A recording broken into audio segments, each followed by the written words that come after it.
মানুষ চিননি গো তারে,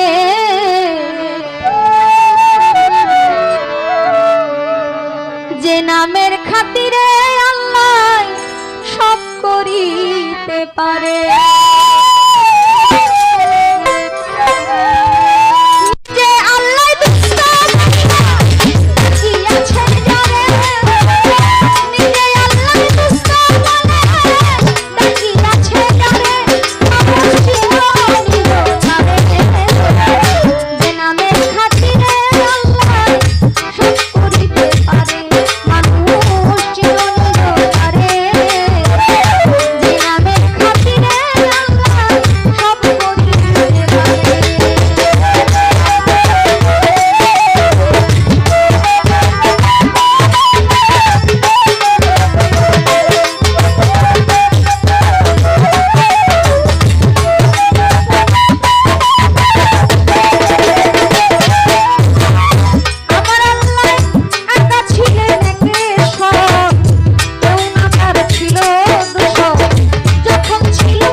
একটা গান রাখলাম, কথা শুনলাম, ভালো লাগলো। আমি ছোট করে একটা বিষয় জানতে চাই। আমার বাবাজি যেহেতু কোরআন থেকে আমার কাছে জানতে চেয়েছে, আমিও কোরআন থেকেই জানতে চাই। আদম আলাইহিস সালামকে যখন সৃষ্টি করা হচ্ছে, তৈরি করা হচ্ছে, আমরা সবাই জানেন, মানে বিষয় মানে ওনার নাম যে সাইদুর রহমান, উনি যে এত বড় অনুষ্ঠান করছে, এটা তো আপনাদের কেউ অজানা না, অজানা? সবাই জানেন না? নাম তো হয়েই গেছে যা হওয়ার, তো সারা রাত নাম বলতে হয় না, হয়ে গেছে। তারপরেও গানের মধ্যে ইনশাল্লাহ বলবো। এখন কোথায় নিয়ে যে মিলাবো এটা আমি খুঁজতেছি, মিলে গেলেই আমি ঢুকাই দিব ইনশাল্লাহ। এখন আমার বাবাজি মেয়ের জামাইটা এমন চালাক, এই রে কই আমি মেয়ের জামাই আমাদের 14 গোষ্ঠীর কামাই, আমার 14 গোষ্ঠীর কামাই এমন একটা মেয়ের জামাই। হাই রে আমার বাবা রে, আপনি আমার মতো জামাই পাবেন কই? আপনার মেয়ের আমি এমন শান্তি দিমু, এই সভ্য না বাবা রে। আপনার শান্তির সুর এই মনে হয় বেডি আয় না হলো, বুঝছেন বিষয়টা? আচ্ছা যান, আসুক। আপনি বললেন একটা কথা শুনলাম যে আমার নাম সালাম, এর অর্থ হইল শান্তি। কথাটা সুন্দর, আস্তে একটু একটু মনোযোগ দিয়ে শুনবেন। এই কথাটা আপনাদের আমলে আনলে কাজে হবে, মানে আমি আশা করি। আপনি বললেন আপনার নাম সালাম, সালাম অর্থ শান্তি। আল্লাহ পাকের এক নাম সালাম, এর নাম অর্থ হইল শান্তিময়। ওইটা হইল আসসালামু, এর জন্য শান্তিময়। আপনার নাম আব্দুস সালাম, এর জন্য আপনি শুধু শান্তি। এখন বাবা, আপনি যে আপনার নামের অর্থ জানেন, এর কি আমল জানেন? বা কখন এই নামটা জপলে, আপনার নামটা আপনি যদি জপেন, তাহলে আপনার এই দেহ কোনোদিন নষ্ট হবে না, বিকলাঙ্গ হবে না, আপনি প্যারালাইসিস হবে না, আপনি অসুস্থ হবেন না, রাস্তাঘাটে আপনার অ্যাক্সিডেন্ট হবে না। আপনি একটু বলবেন তো, আপনার এই সালাম নামটা কয়বার জপলে, কখন জপলে, কোন টাইমে জপলে এই অ্যাক্সিডেন্ট গুলা হইব না? জানার দরকার আছে না? দরকার আছে, আছে। আমি খারাপ কইছি না? ভালো কইছি না? এটা জানা আমাদের দরকার, কারণ এই ফজিলতটা জানলে আমরা আমল করলে আমাদের এটা উপকারে আসবে। এটা আমি তো মেয়ের জামাইরে জিজ্ঞাসা করতেই পারি, কারণ আমার মেয়ের শান্তি দিলে হইতো না, সারা দেশের মানুষের শান্তি দেওয়ার লাগে।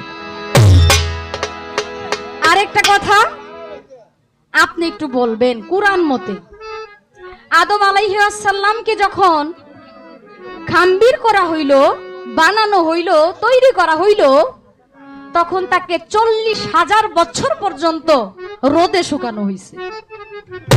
40,000 বছর পর্যন্ত একে বৃষ্টিতে ভিজানো হয়েছে, বৃষ্টিতে ভিজানো হয়েছে 40,000 বছর, এবং রোদে শুকানো হয়েছে 40,000 বছর। এখন এই যে 40,000 বছর, 40,000 বছর রোদে শুকাইলো, বৃষ্টিতে ভিজাইলো, এরপরে এর উপরে একটা গেলাপ দিছে, চাদর আছে না, একটা গেলাপ দিছে। আপনি একটু বলবেন কুরআন মতে এই গেলাপের উপরে আরবি একটা আয়াত লেখা ছিল, আরবি কোরআনের একটা আয়াত লেখা ছিল। এটা কোরআনের কোন আয়াতটা এই গেলাপটার মধ্যে লেখা ছিল? আচ্ছা দাঁড়ান, বৃষ্টি আইছে, বীজ যে গলছে সমস্যা নাই, রোদ্রে যখন শুকাইছে এইটা ফাইট দিছে। অতিরিক্ত যখন রোদ লাগে তখন কিন্তু চৈত্র মাসে জমিনও ফাইটা যায়, এই আদমও ফাইটা গেছিল। এখন আমার জানার বিষয়, এই ফাইট গুলা যে দিছে এটা কয়টা ফাইট করছিল, আর এই ফাইট গুলো জোড়া লাগাইছে কি দিয়া? মানে ফাট যে দিল এটা ভরাট করতে হইব না?